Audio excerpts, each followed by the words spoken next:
Well, good morning, everybody, and welcome to the Tell Me More show. It's our first one for 2023, and I've got an incredible guest with me today.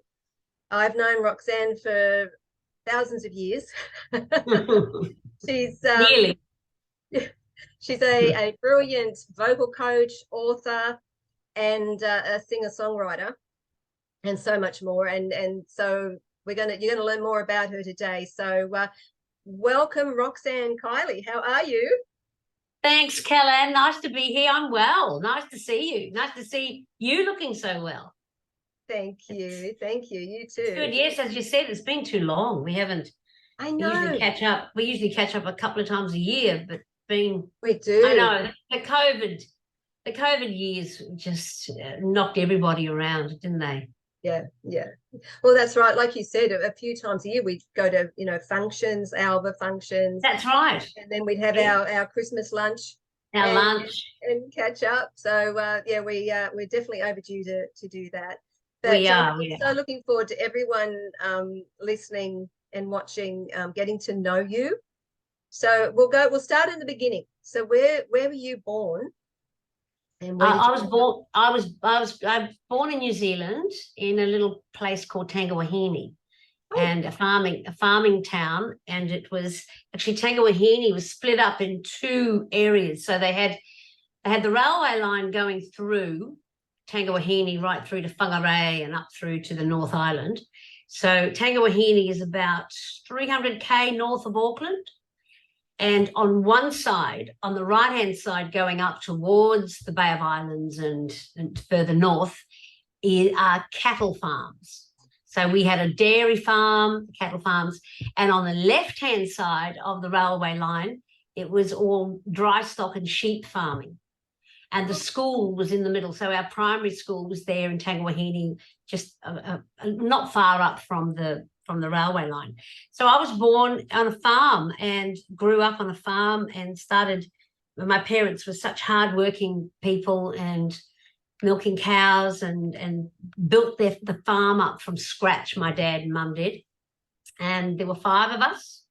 And I was there was a big gap between my older brother and sister, and I was one of the three younger lot, and we were a year apart. So there was almost a 10-year gap between my older brother and sister. But wow.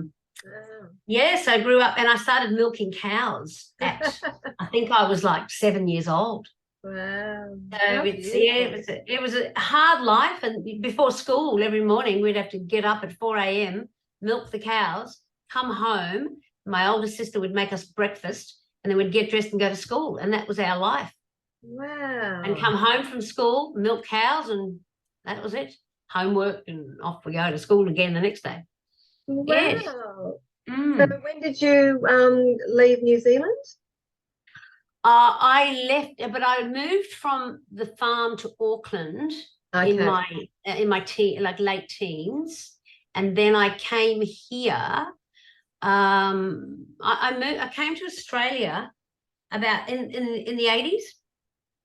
So I came here in the 80s, and I was already doing music in Dargaville was our hometown in New Zealand, in Tangawahine. Dargaville was the nearest town. But Yeah. I was, you know how people say that they always remember they have a favorite teacher? Yeah. Well, I had an absolute wonderful headmaster whose name was Mr. Butler, who recognized my singing talent and my songwriting talent. And I was writing songs from the age that I can remember, from the age of 6 or 7. Wow. And so he would I would say, I've written a new song, Mr. Butler. And so he'd stand me up and say, okay, everyone, let's listen to this new song. And so I would sing in front of the school, and that really, and from the age of 7, 8, 9, 10, that really built my confidence up as a youngster in primary school. And then, of course, I went to high school, and everything was big little fish in a big pond, and it was a different thing. And I think when I turned 12 and 13, I was really shy, especially in high school. So I was still singing and writing songs and doing all that, but I sort of shied away from singing at high school. But I did in our local community in Dargaville, though. So yeah, so that was And then when I came to Australia, I just sort of went. Everything really for me in Australia, in musically, happened just. It was one fluke to another fluke. It was who I met, how I met them, and of course Alva. Alva played a big part. So when I came to Australia, I joined Alva not long after. Oh wow! So, and I started, when people said, "Oh, we need somebody who plays guitar and can do a show next Saturday," I go, "I can do that," And then we need somebody to go on tour with Lucky Grills, the comedian. Do you remember Lucky Grills? Yeah, I do. Yes, And Lucky so and I Jan toured. Adele. So I'd tour with Lucky Grills.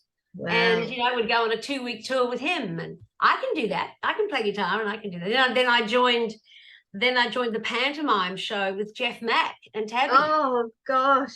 Yeah, so I was with them for years and wow. toured. And what they used to do was do the pantomime shows for the children in the day. And then we'd do the nighttime shows. And so they wanted somebody who could accompany themselves, just play guitar or piano, or because we didn't have a band, and each act would just get up and accompany, play their own instrument, and off they went. So that was fantastic, and I remained such close friends with Jeff and Tabby until Jeff passed away in 2017, and Tabby a couple of years later. That's right. That was your friends with me too. But yeah, I didn't realise you toured with them. Oh yeah, for many years. Yeah, I'm learning a lot today. So I didn't know that you were born in that area in New Zealand. It's beautiful. Every time I've driven from Auckland to the Bay of Islands, because I've performed there a few times now, I always look how beautiful and green and lush that countryside is. It's just glorious. It is. It's fabulous. But just recently, of course, they've had the floods. Yes. And they've had this earthquake, which is further down south of the North Island in Wellington. But I still have family. Both my aunties are still in New Zealand. My brother and my sister live in New Zealand. And I've got my sister, a younger sister here. Yes, and I've met her. She's lovely. Yes. So you've met Elaine. Yeah. And she's the reason I came to Australia, because she met and married an Aussie, came over here, and so I came over a few years later. Wow. Otherwise I probably would have stayed in New Zealand. As I said, it's just everything is a series of just fluky things. Even the way that I became a vocal coach, and I've been coaching now for 27 years. Yeah. So it's like a lifetime ago, Did any of your family, were they musical, your mum and your dad? Or, yes, yeah, absolutely. My mum sang beautifully and sang harmonies, and my dad played every instrument. So the fun things we used to do after milking and after dinner, Dad would get out either as piano accordion or as guitar, and we would sing songs around the table as a family. And so because my dad was born up on the border of Italy and Croatia. Oh, wow. And Mum was born in Croatia. We sang at the local Croatian club, and I was the lead singer of the family band at 6. So I would get up as a 6-year-old and just lead them into the singing. And so, yes, very musical. And my mum and dad met in amateur theatre. So that's when they met in New Zealand, and they came out from Croatia, and Dad from up by Italy. When Dad was 15 and Mum was 13, Dad came out by himself as a 15-year-old. Wow. You think, my goodness, young 15-year-old travelling months on a boat to come out to New Zealand. Amazing. And Mum came out with her mother when she was 13, and they met probably when they were like 19 or 20. Oh. So yes, very musical family. My younger brother sings. He runs these karaoke competition things in Auckland. Wow. So, well, that's so so I mean, it's in your DNA. Talk on and on about my growing up and the farming, and how writing played a big part in my life, my songwriting. Yeah. And I used to write poetry as a young girl, and so everything sort of just evolved, even the whole, the children's books and all of that. Yes. I was going to get to that. So vocal coaching, I mean, you of course have been my coach for many years now, and saved my life many times as I was preparing for albums.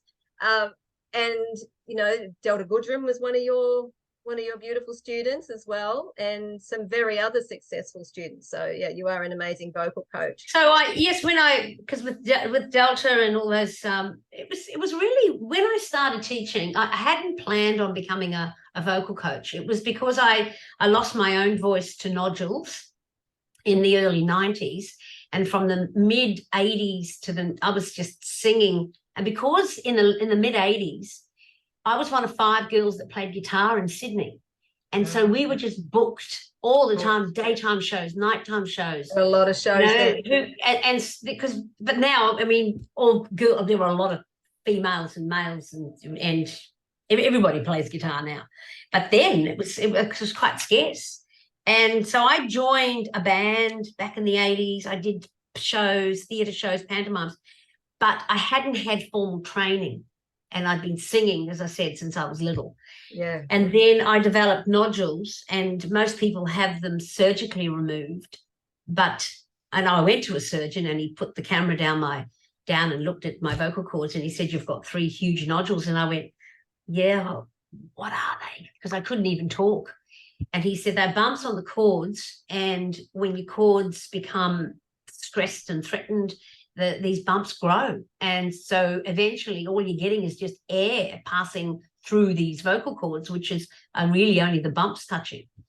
So a lot of people have them surgically removed.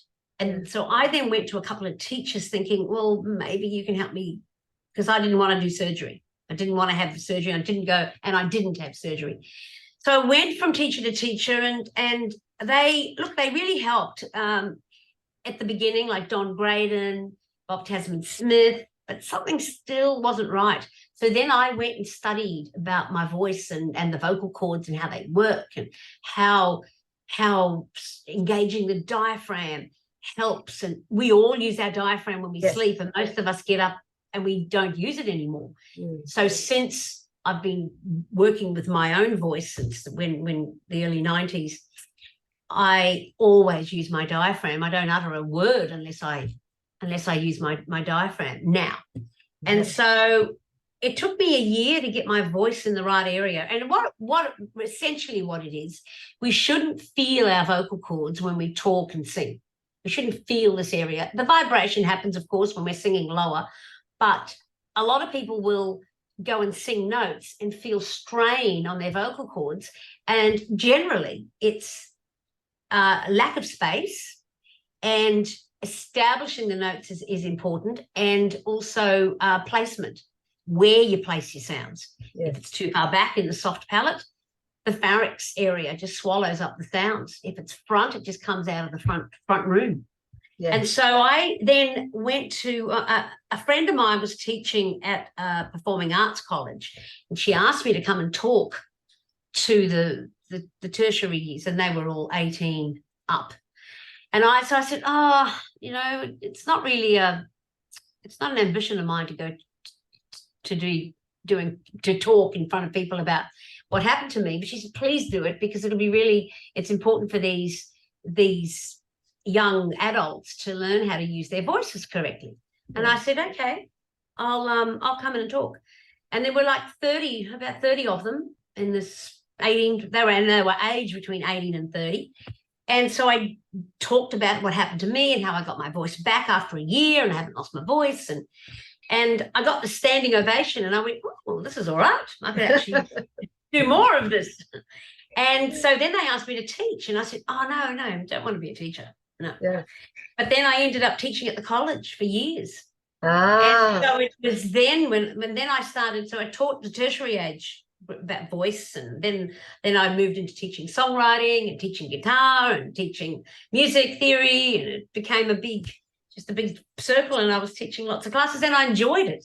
I really enjoyed it. And then in the afternoon, from 3 o'clock to 7 or 8 in the evening, I was taking on the private students. And that's when young Delta came along, and she was probably 8 and a half. Wow. And I taught Delta from 8 to 16 when she moved to Melbourne, and then she went on Neighbours, started Neighbours. And then, of course, she got ill. She had cancer, and then she came back to Sydney, and she contacted me and said, so she was about 18 then, 18, 19. And so I went back in and taught her until she was about 22, 21, 22, and got her voice back on track. So, yes.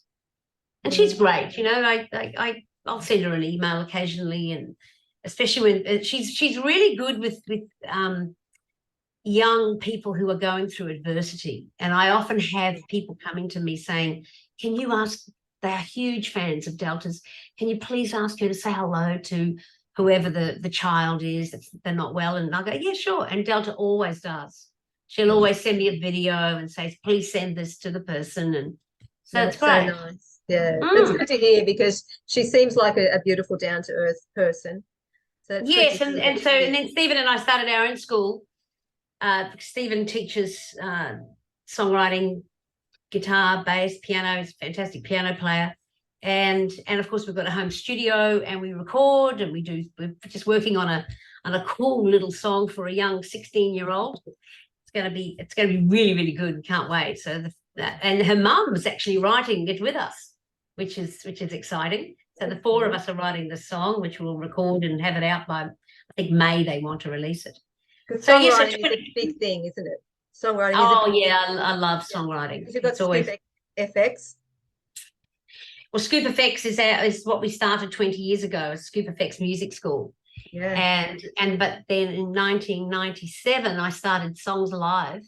Songs Alive, that's the other one, yes. Which is the songwriting organisation. It's a not-for-profit songwriting organisation. And I started that with Gilly Eliotti, and she lives in the States, and she runs it over there. And we run Songs Alive Australia here, where we do monthly workshops. Do you know Russell Neal? I know that name. So Russell, he's a songwriter, but he's got this. He runs these. Well, before COVID, he was running these, and he still does, because things are opening up now. These showcases, so they're like performance, singer-songwriter nights, and he runs the Songs Alive Australia workshops for us on the first Monday of every month. And now we've gone online, and we've remained online now since COVID, and it's quite good. And we have people coming in, and it's purely songwriting critiques and all of that.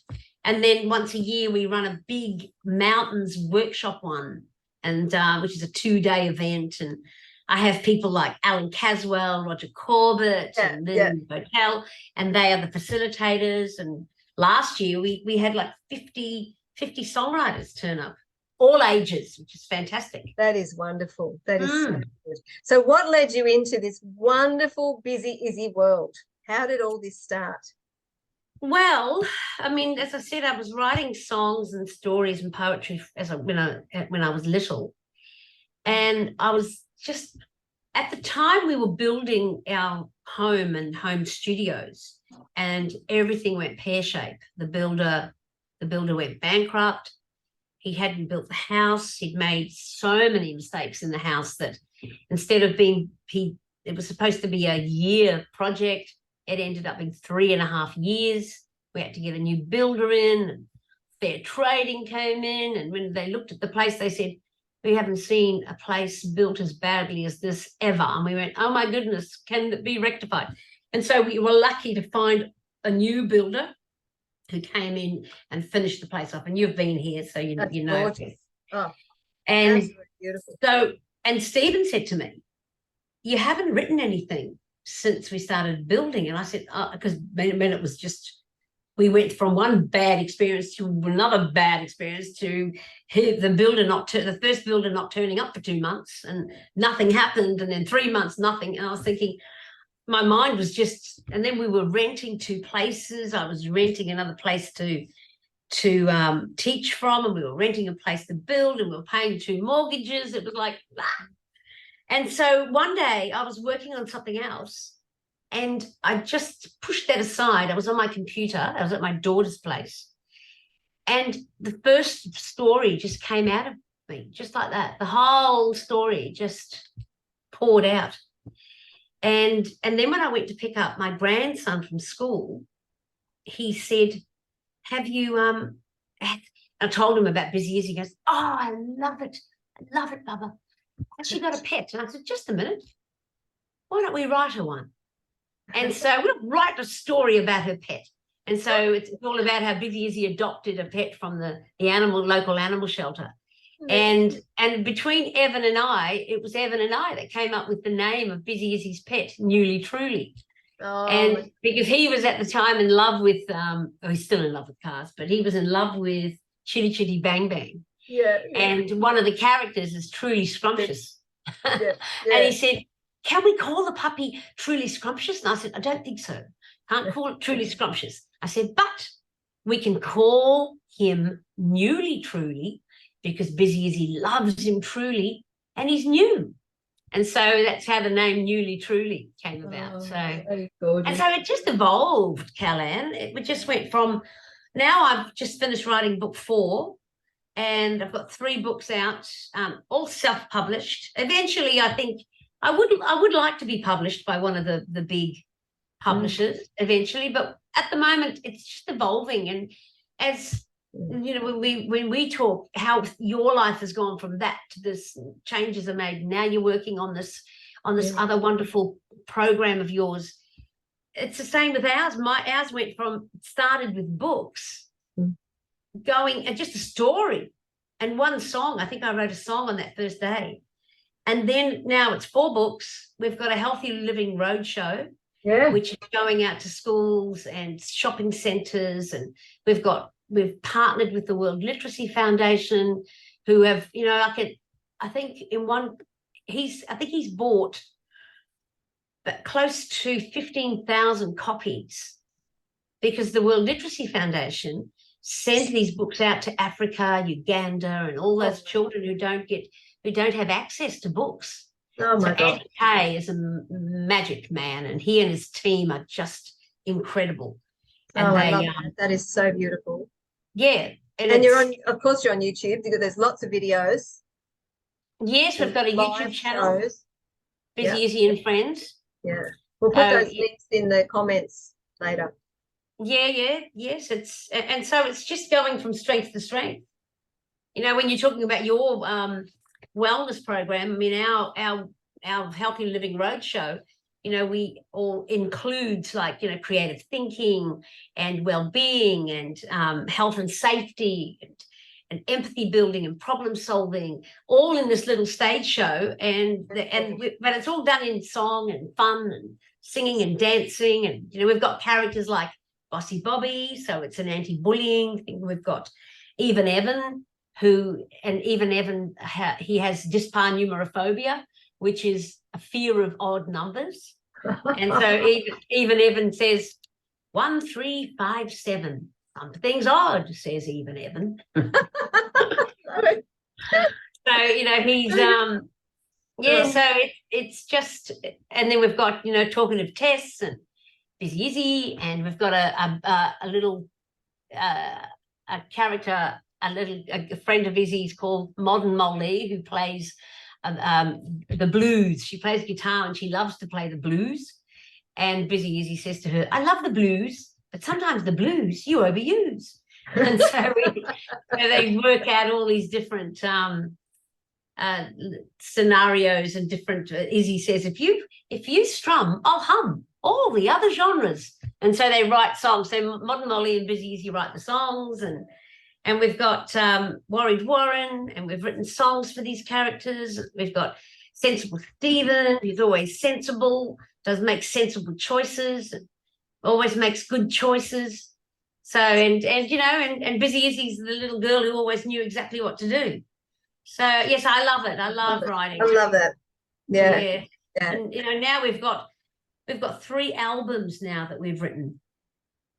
Wow. And then, you know, as I said before, it's been fluke after fluke. And one thing is just, you know, the people I've met. And now we've partnered with Prosper Project Australia, and we're doing these special anti-bullying personal safety videos, which is really important. And it suits Busy Izzy so much because that's what the program's about. Yeah.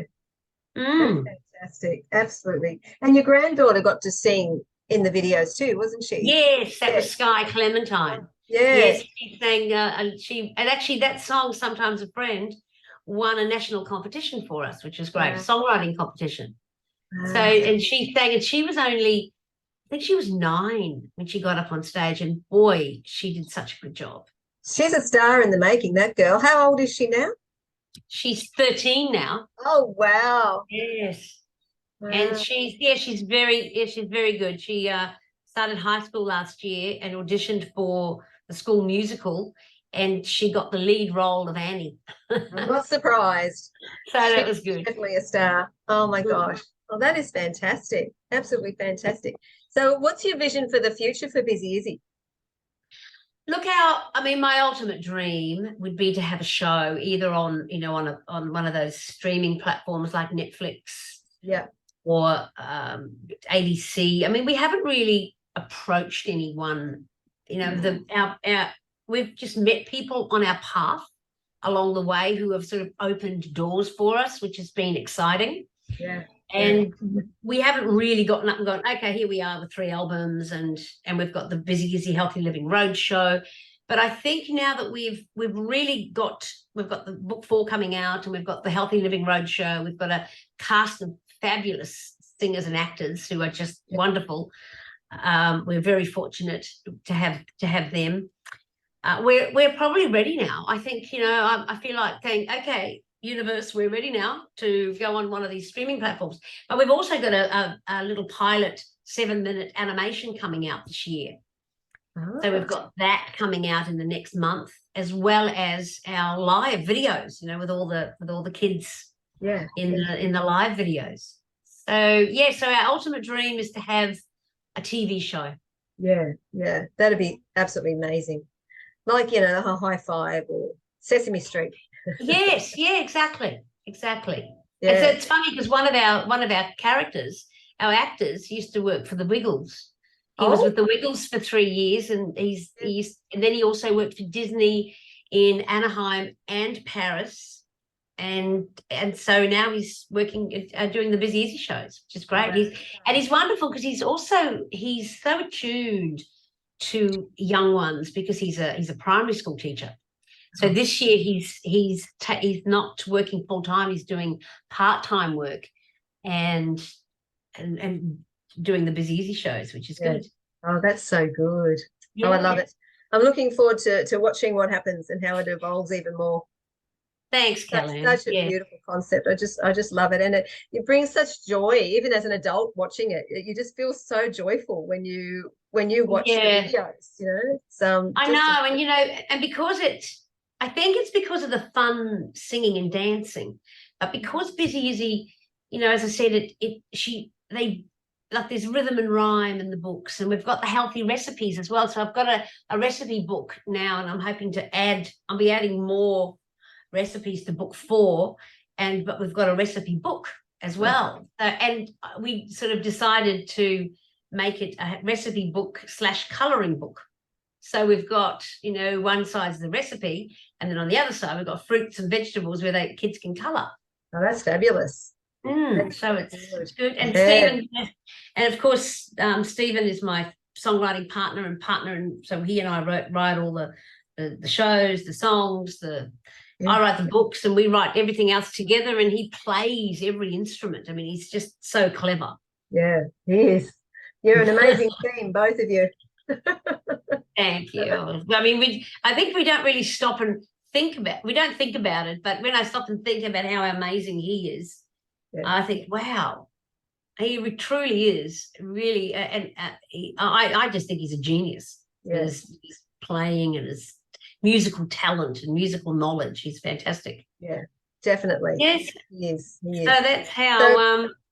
What else would you like to achieve? What other goals do you have?